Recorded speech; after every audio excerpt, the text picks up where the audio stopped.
Bienvenue Stop Invest, la chaîne des top investissements. Ici, on parle essentiellement d'entreprises de qualité. Avons-nous une opportunité d'investissement sur Microsoft? C'est la question à laquelle on va essayer de répondre en se basant sur les rapports financiers de la compagnie. Je rappelle que ceci représente uniquement mon point de vue et non un conseil d'investissement. Et comme d'habitude, je me réserve le droit de me tromper. Alors, Microsoft affichera probablement des résultats solides pour le trimestre du mois de juin. D'accord? Donc, se terminant au mois de juin, nous sommes au mois de juillet présentement, en s'appuyant sur les bonnes performances de la période du mois de mars. Donc, je parle ici du trimestre du mois de mars. OK?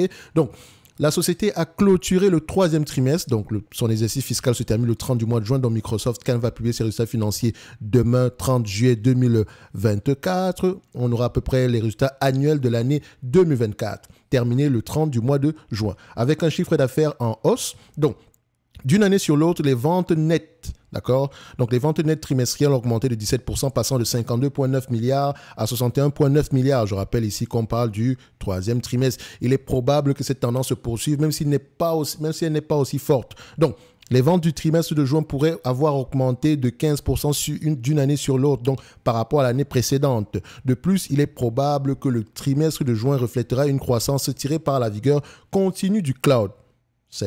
Personne ne serait étonné du contraire. La division Intelligent Cloud de Microsoft qui comprend Azure, Public Cloud, Windows Server, Nuance, GitHub a généré un chiffre d'affaires de 26,7 milliards de dollars au cours du troisième trimestre.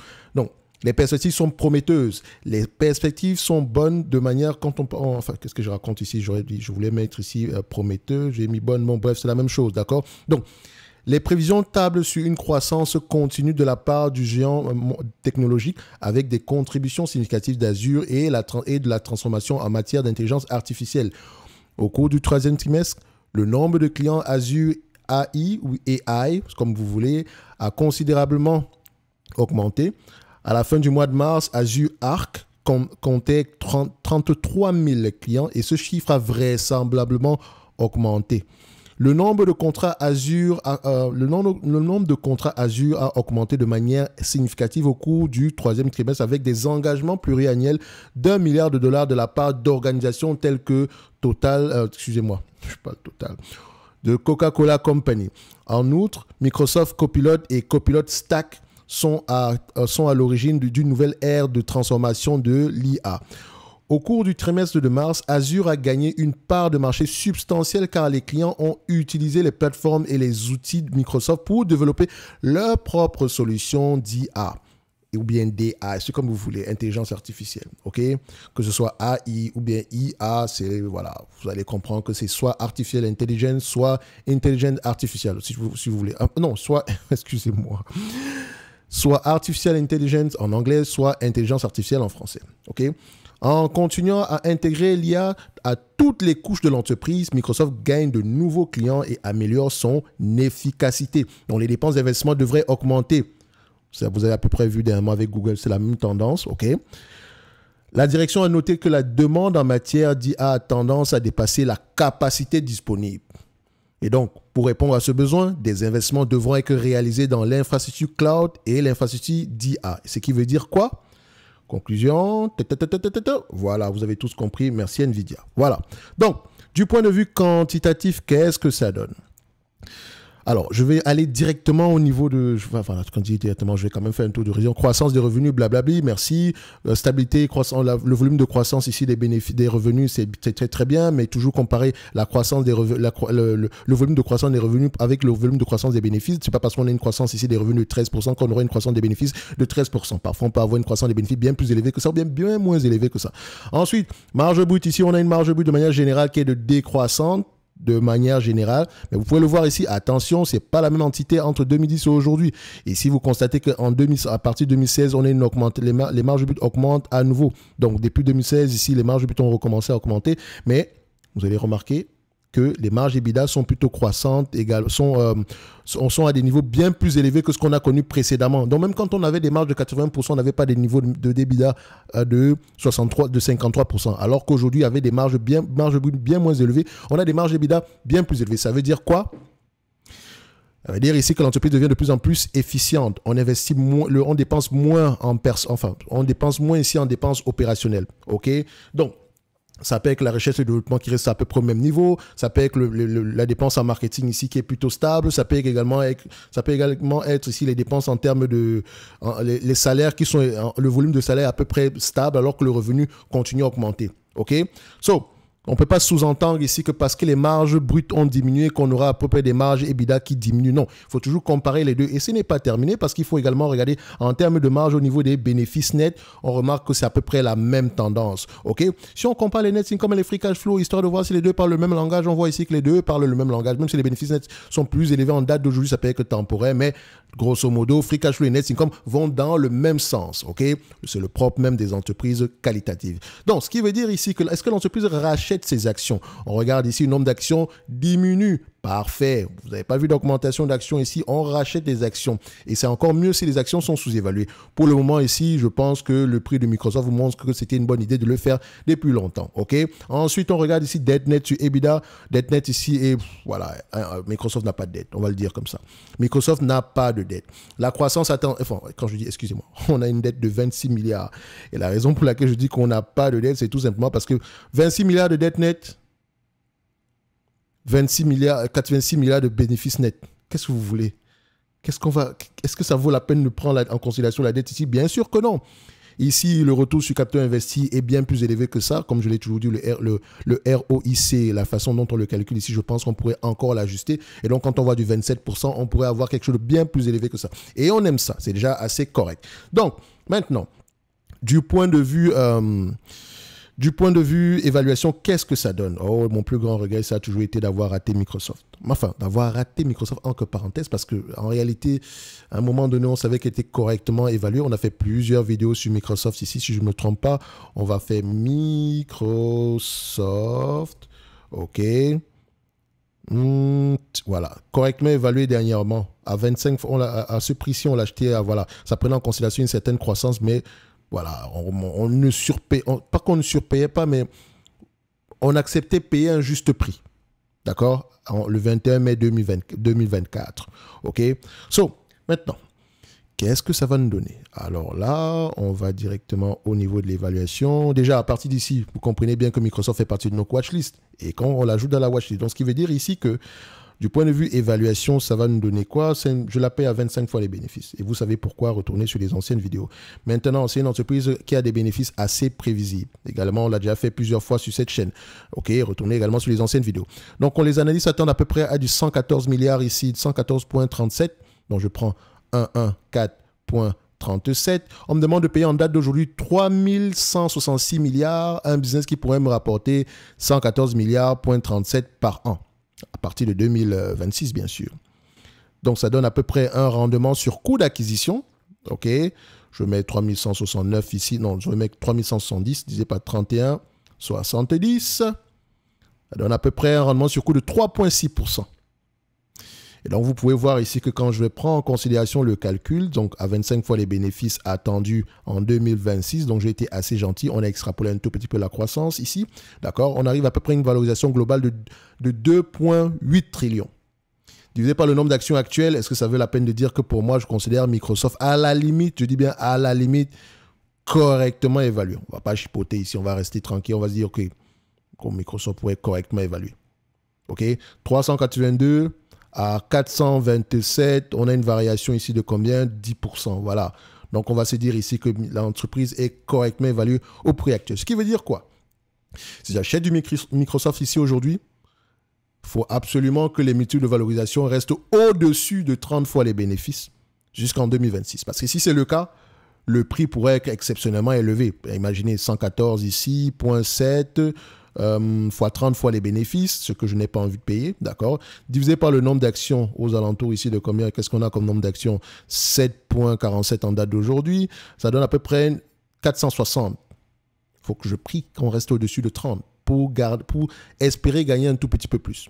Ça peut même aller à 40, 50, 70. Le problème n'est pas de regarder les multiples de valorisation, c'est vrai, parce que je vous ai toujours dit une chose. 25 fois les bénéfices, c'est 4% de rendement. 20 fois les bénéfices, c'est 5% de rendement. 15 fois les bénéfices, c'est 6,66% de rendement, 6,67% comme vous voulez. Et donc ici, le but du game est de racheter l'entreprise ici à un prix qui vous permet ici de maximiser vos rendements sur coût d'acquisition. Point. Est-ce que c'est le cas pour Microsoft? Je dirais non. par rapport aux estimations actuelles. Parce que si en réalité, au lieu d'avoir 114 millions, on a 228 ou bien 230 millions, 230 milliards, ça change littéralement l'équation. OK? Ça change littéralement l'équation parce que Microsoft a un pricing power. Et comme vous pouvez le voir présentement, le pricing power s'exerce pour le moment au niveau... Enfin, pour le moment, l'entreprise est de plus en plus efficiente. Parce que le pricing power, on ne le voit pas encore. Quand je disais qu'on ne le voit pas encore, alors que les marges de but augmentent depuis 2016. Mais il pourrait être de plus en plus élevé. Et donc, il faut faire attention. C'est pour ça que je dis, si j'achète du Microsoft aujourd'hui, petite partie de mon portefeuille dessus. Si je venais à faire une première acquisition. Mais si je possède déjà du Microsoft aujourd'hui, voilà, je dors sur mes deux oreilles. OK? Je dors littéralement sur mes deux oreilles.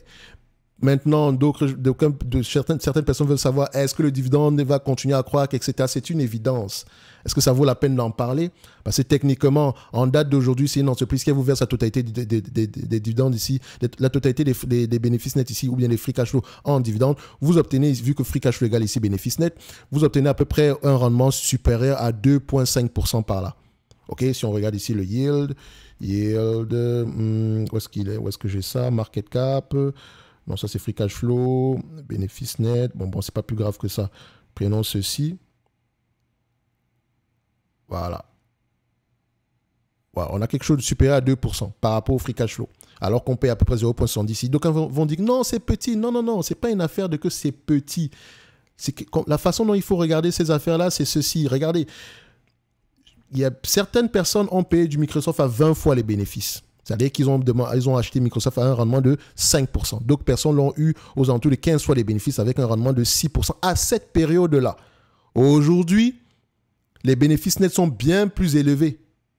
Et si on prend ça ici, EPS, c'est pour ça que je dis, il ne faut pas regarder, même quand vous aimez le dividende ou bien je ne sais pas quoi, il faut souvent regarder le dividende de la bonne manière, d'accord? Il y a une façon de regarder, il y a une façon de présenter ce dividende-là. Et je vais prendre ici un exemple avec les PER, price, voilà. On va prendre ça comme ça. Je vais fermer cette partie. OK. Donc, je ferme ceci. Voilà. Admettons qu'on a fait l'acquisition de cette compagnie aux alentours de 2012, à 10 fois les bénéfices. Et je rappelle qu'en 2012, la problématique était différente parce que l'entreprise était sous-évaluée pendant plusieurs années. OK. Disons, en 2012, on l'a acheté à 10 fois les bénéfices. Les bénéfices au 31 décembre 2012 étaient de combien? Les bénéfices au 31 décembre 2012, enfin, c'est son année jusqu'à se terminer au mois de juin, prenons même 2013 ici, on avait à peu près $2 par action. Le prix de l'action à cette période était de combien? Le prix, on va se dire ici qu'on était aux alentours de, on avait à peu près $27 l'action pour $2. Enfin, 2,60. Qu'est-ce que je raconte vu qu'on l'a acheté à 10 fois les bénéfices? Donc, on sera aux alentours d'une vingtaine de dollars. Disons, soit même méchant, mettons $27 l'action. OK?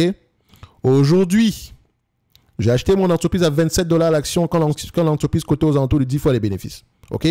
Donc, aujourd'hui, la même entité me reverse $7,53. Par rapport à mon coût d'acquisition, j'ai combien? 27% de rendement.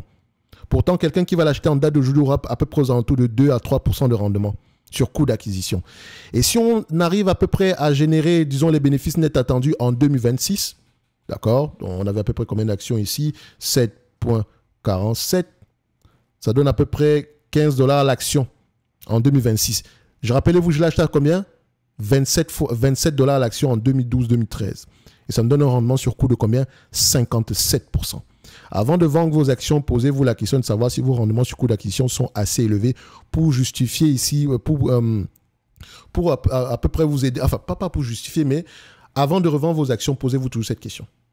Pourquoi? Parce que si l'entreprise vient verser un dividende, même si demain elle devient mature, etc., juste votre rendement sur coût d'acquisition sera assez intéressant.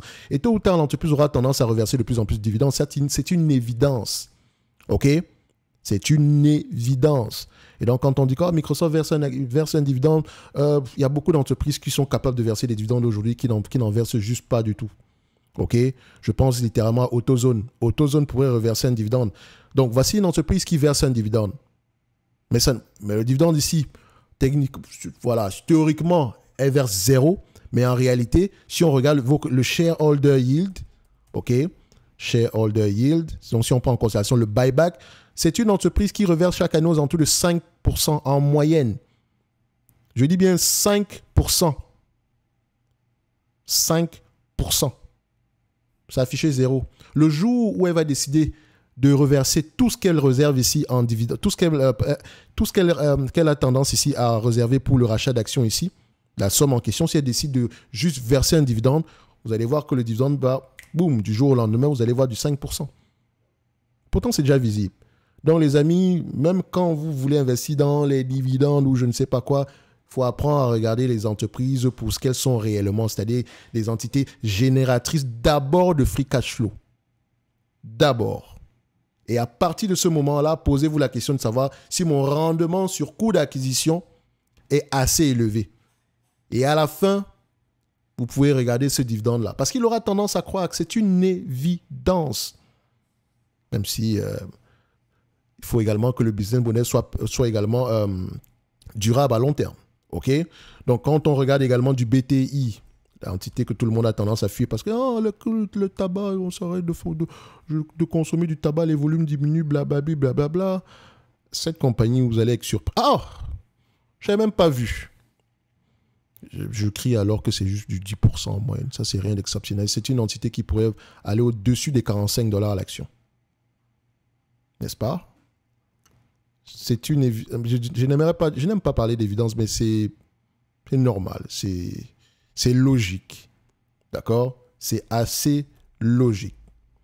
On vous a permis ici d'avoir un dividende aux alentours des 8% par là, 10% même. Juste en possédant des actions de cette compagnie mature. Avec le dividende, je pouvais battre... il y avait de grandes chances que je batte déjà le marché. Et ce n'est pas un business qui va mourir. Détrompez-vous. Intéressez-vous à ce secteur d'activité. Vous allez être assez surpris. Oui, la cigarette, mais il n'y a pas que la cigarette présentement. Bref, je n'en dirai pas plus. En tout cas, félicitations à ceux qui en possèdent. Courage, c'est l'action encore assez intéressante en date d'aujourd'hui. Et ça fait à peu près, depuis 2019, l'entreprise est plutôt stable, ça ne fait rien, ça fait 5 ans. Pendant 5 ans, vous avez encaissé un dividende moyen de 8%. Et vous vous plaignez? 5 ans de 8%, ça veut dire que j'ai déjà remboursé 40% de mon coût d'achat si je n'ai rien ajouté. Juste avec les dividendes. Juste disons que si l'entreprise continue à racheter les dividendes, les actions ici pendant uniquement 12 années et demie, à partir de mon coût d'acquis, donc 12 années et demie, ça revient à peu près à combien? Disons, c'est jusqu'en 2031. D'ici à 2031, il nous reste combien d'années? 6, 7 ans? Est-ce que cette compagnie va disparaître dans 7 ans? Il y a de grandes chances que non. Donc, il y a de grandes chances que je récupère ma somme de départ uniquement avec le dividende. Et c'est un dividende qui est en, voilà, croissance. Et donc, je pourrais avoir un rendement encore plus élevé que ça. C'est du tabac. Même si je déteste le secteur d'activité, 1% de mon capital serait totalement justifié. Et surtout si vous êtes en période de rente. OK? Les gens qui ont 50 ans et plus, 45 ans et plus, vous recherchez des gros dividendes. Oh, les taxes! Même si tu enlèves les taxes, tu tombes toujours à quelque chose de 5% et plus. Voilà. So, ce n'est que mon avis et non un conseil d'investissement. Comme d'habitude, je me réserve le droit de me tromper. En description de la vidéo, vous avez à peu près, vu qu'on a analysé Microsoft, le ticker symbole c'est quoi? MSFT. Donc le target price ici était à combien? Microsoft, on avait un target à combien? Est-ce que je l'ai mis ici? Je pense qu'on était aux alentours de 382 $. OK, donc je vais mettre 383 $. Software, OK. J'ai également produit une note d'analyse sectorielle que vous pouvez retrouver dans le service Top Premium, notamment pour le segment des softwares, des logiciels.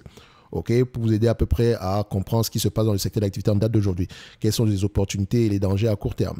OK, les opportunités à long terme, les dangers à court terme ici. Vous allez voir que dans le segment des logiciels, de manière globale, il y a un ralentissement ici. OK, tout simplement parce que les entités investissent massivement dans l'infrastructure pour le moment et certaines ici auront tendance ici à mettre sur pause certains ou bien sont réticentes ici à prendre des services supplémentaires auprès des compagnies dans le segment des logiciels. Et l'ère est également à la consolidation des logiciels. Les entreprises ne veulent pas avoir plusieurs éditeurs de logiciels. Ils veulent avoir un seul éditeur qui permet d'offrir le maximum de services possible. OK? Donc, si on la met dans la watchlist, ici, même pas que si on la met, elle est dans la watchlist. Donc, on met en groupe, on met ici en industrie. Je mets Collapse All. OK? Donc, on est dans les software. Donc, ici, $383 l'action pour du Microsoft. Où est-ce qu'on l'aura du Microsoft ici? Oh, j'étais à $474. Bizarre, ça. Alors, je pense que ça a pris, j'ai pris en considération. OK. 406, je paie 474, ça donne combien? 474 divisé par 25, multiplié par 7,47. Donc, on avait près 140. OK, donc je pense que ça, c'est une estimation au-delà de 2026, prenant en considération également les free cash flow. Après, dans tous les cas de figure, ça ne change pas grand-chose. Dans tous les cas de figure, Microsoft restera à un niveau assez élevé selon moi, mais je vais mettre ça en date d'aujourd'hui. 300, voilà. 374, 383, c'était quoi encore? On a combien? Et puis, pensez en termes de rendement. Ce n'est pas trop le chiffre rond qui devrait vous intéresser ici. Laissons les hypothèses prises derrière. OK? Toujours. Donc, 383. Donc, même au prix actuel, je considère que Microsoft est juste correctement évalué. OK?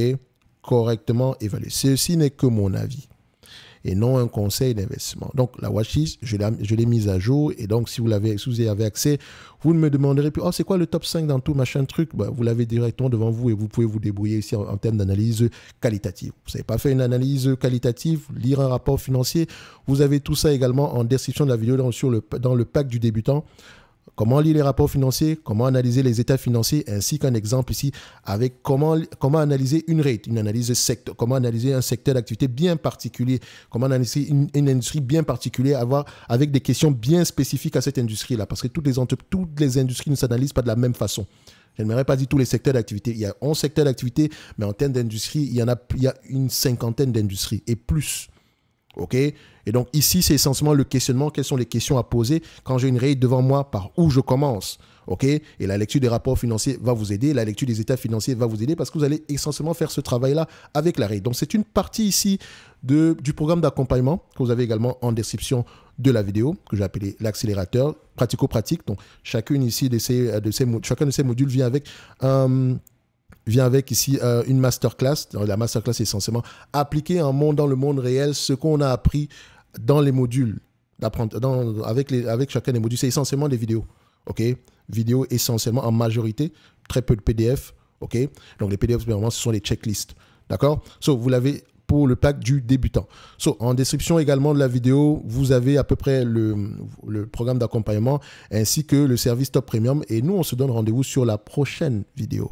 OK? Donc, Microsoft, on est d'accord que, grosso modo, c'est correctement évalué. On ne va pas chipoter sur la différence de 10-3% par là. L'entreprise est correctement évaluée. Et pourrait même encore, le rendement, les attentes pourraient être encore plus élevées que ça. OK? Et quand je dis que les attentes pourraient être encore plus élevées que ça, vous allez voir une chose. Les attentes ne sont pas certaines. Elles ne sont pas gravées dans la roche. OK? Je reprends l'exemple ici de Microsoft avec les net income en consensus médian, N+3. On a une légère réduction. Alors qu'ici, on avait à peu près combien? 117. Et ça, je prends la médiane. Parce que d'habitude, les marchés prennent toujours la moyenne. Je n'aime pas la moyenne. J'aime prendre en considération la médiane. Donc, si je prends ici net income,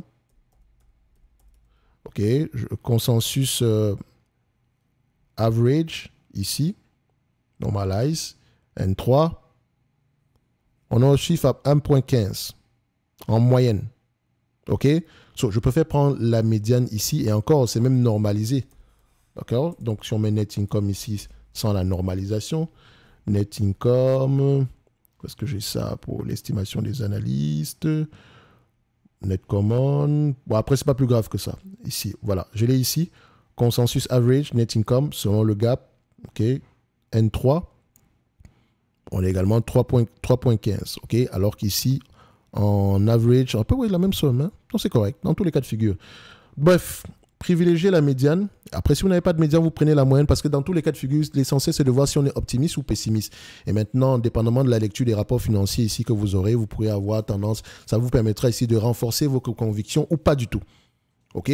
Parce que la finalité ici, c'est quoi? C'est la lecture des rapports financiers. OK? J'ai présenté au début la note d'analyse par rapport aux derniers résultats financiers. C'est optimiste. OK? C'est optimiste. D'accord? Grosso modo. Donc, on s'attend à une croissance, mais la croissance ralentit de plus en plus. Ce n'est pas plus grave que ça parce que même 10%, c'est assez satisfaisant. Est-ce qu'on surpaye aujourd'hui? Je dirais non. OK? Mais c'est le target que j'ai donné ici, que j'ai fixé, ça inclut déjà une certaine croissance. Et donc, si je veux vraiment du Microsoft, ça va se jouer au niveau de la pondération de mon portefeuille. Et c'est tout. Bref, j'ai trop parlé.